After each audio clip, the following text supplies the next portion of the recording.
Los problemas en la interna de la Federación Boliviana de Fútbol datan de varios años, pero la crisis como tal empezó a agudizarse tras la muerte del presidente César Salinas Cinca a causa del coronavirus el domingo 19 de julio del 2020. Pasaron 48 horas y el primer problema se hizo visible, la pugna por la silla presidencial.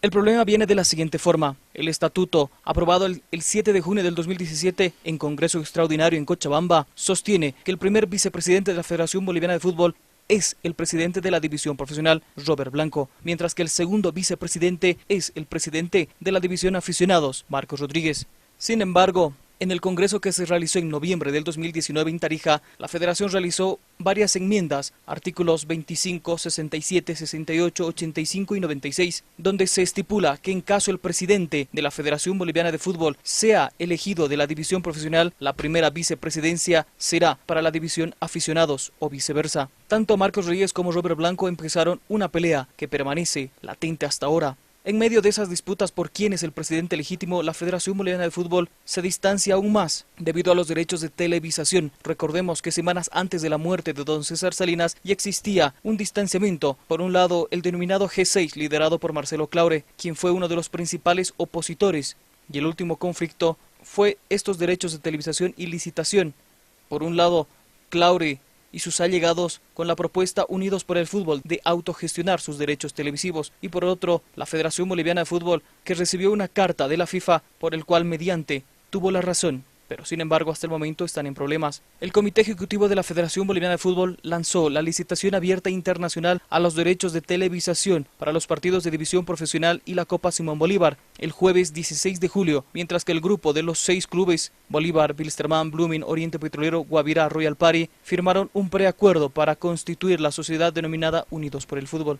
El tercer problema fue el reinicio del torneo local. Recordemos que la Federación Boliviana de Fútbol, miembros del Ministerio de Salud, Educación, Culturas y Deportes, trabajaron juntos en mesas para la aprobación de los protocolos de bioseguridad. Fue ahí precisamente donde muchos aseguran que el presidente César Salinas fue contagiado con el coronavirus. El 25 de julio, mediante un comunicado biministerial, se dio la aprobación al Club Bolívar, Wilstermann, Die Strongest y la Federación Boliviana de Fútbol a realizar los entrenamientos deportivos, aunque desde ya el retorno del fútbol se veía muy lejano por los problemas dirigenciales. El lunes 29 de julio, el señor Robert Blanco anticipó que realizaría un amparo constitucional para hacer prevalecer sus derechos. Ese mismo día, Blanco realizó una carta denunciando a FIFA y Conmebol su no designación como presidente de la Federación Boliviana de Fútbol, con copia de documento al Comité Ejecutivo de la Federación Boliviana de Fútbol.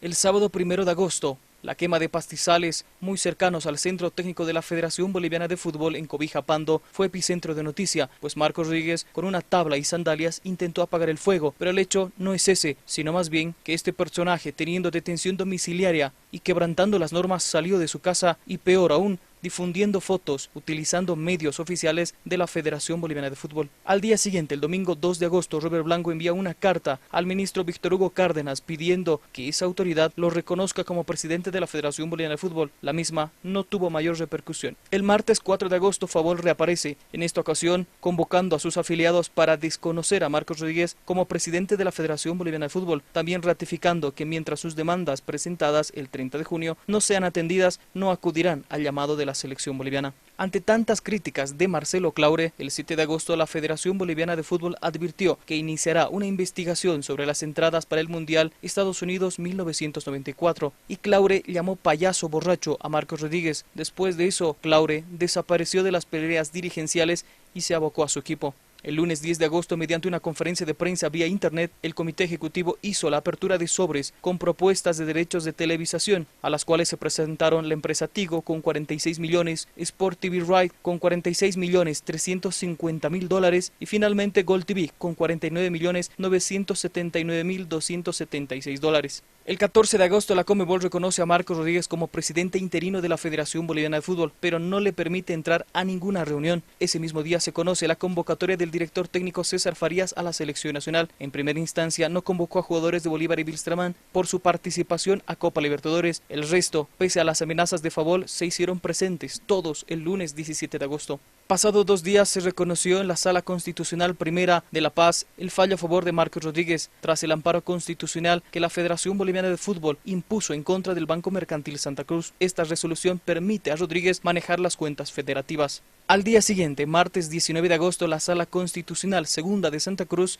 emite su fallo a favor de Robert Blanco, quien es reconocido como presidente de la Federación Boliviana de Fútbol, y anula todas las determinaciones tomadas desde el 23 de julio. Por estos 2 amparos constitucionales, la crisis del fútbol nacional se agudizó aún más. Blanco se hizo presente en instalaciones de la Federación Boliviana de Fútbol, tanto en Cochabamba como en La Paz, pero no logró su cometido de tomar posesión de las instalaciones. En esos días, Blanco incluso conformó un equipo de trabajo de varias personas, entre ellos un nuevo director general ejecutivo. Desde entonces y hasta ahora hay 2 presidentes de la Federación Boliviana de Fútbol. Ambos dicen tener la razón y estar respetando las normas. El 17 de agosto, de forma no oficial, el doctor Omar Dorado hace público que la empresa Sport TV Right es la que se adjudica los derechos de televisación, lo cual generó varias críticas. El miércoles 19 de agosto, Marcos Rodríguez denuncia a Robert Blanco ante Conmebol por recurrir a la justicia ordinaria en un caso deportivo. El jueves 20 de agosto, el Comité Ejecutivo de la Federación Boliviana de Fútbol realiza una reunión de emergencia y resuelve reconocer el amparo constitucional de Robert Blanco, pero ese mismo día decide destituir provisionalmente a Blanco por recurrir a la justicia ordinaria. La misma decisión podrá ser revisada o confirmada en un congreso. El 4 de septiembre, sin la presencia de Marcos Rodríguez ni de Robert Blanco, los 4 miembros restantes del Comité Ejecutivo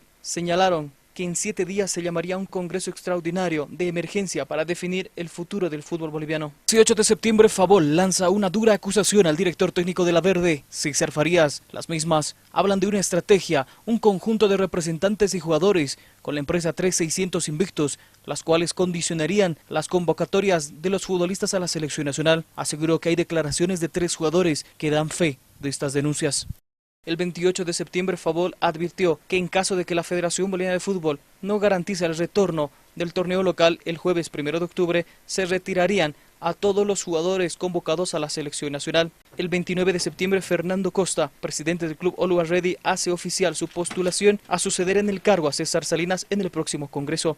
El 30 de septiembre, en horas de la mañana, los jugadores de Oriente Petrolero, Mateo Soch, Rolando Sánchez y Ferdy Roca abandonaron la concentración de la selección nacional en La Paz, presionados por el presidente de su club, Ronald Raldis. Ese mismo día, pero en horas de la noche, el 30 de septiembre, los jugadores de la selección nacional ofrecieron una conferencia de prensa para rechazar las acusaciones de que fueron presionados para no abandonar la concentración de la selección nacional. Palabras para defender al director técnico César Farías, y otros asumieron las consecuencias de no volver a su club, como lo hizo Carlos Saucedo. El 30 de septiembre, el viceministro de Deportes, preocupado por los problemas de la Federación Boliviana de Fútbol, mandó unas cartas tanto a Marcos Rodríguez como a Robert Blanco para poder conciliar y dar una solución a la crisis del fútbol. Dicha reunión no prosperó y quedó en nada. Ese mismo día, Bolívar y Wilstermann hacen oficial unas cartas donde piden no convocar a sus jugadores a la selección nacional. El viernes 2 de octubre, el director técnico César Farías decide no convocar a los jugadores de Bolívar y Wilstermann para los partidos frente a Brasil y Argentina. El 9 de octubre perdemos ante Brasil por 5-0 y el 12 de octubre ante Argentina en La Paz por 2-1. Todos estos sucesos desembocan en la crisis que hoy vive el balompié nacional.